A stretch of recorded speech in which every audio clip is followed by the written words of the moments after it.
is Miss Grand Philippines! So yun guys, nanonood kami ng Miss Grand International. So very luto. No? Unfair. Unfair talaga. Unfair yung question. Bakit? Isa lang yung question. Diba? Isa lang yung question, tapos 5 silang sumagot. Wala pang ano.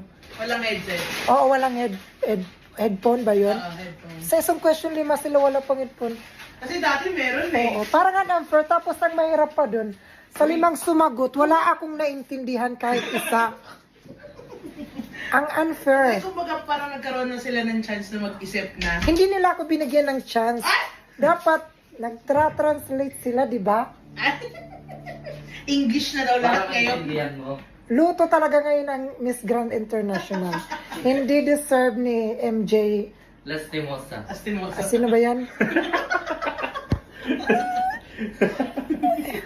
Hindi. Loto. CJ. Oo. CJ Ontiveros. Arong sin pala ako. Pero congrats. Congrats kay Herlin. I'm happy for you. Kay Herlin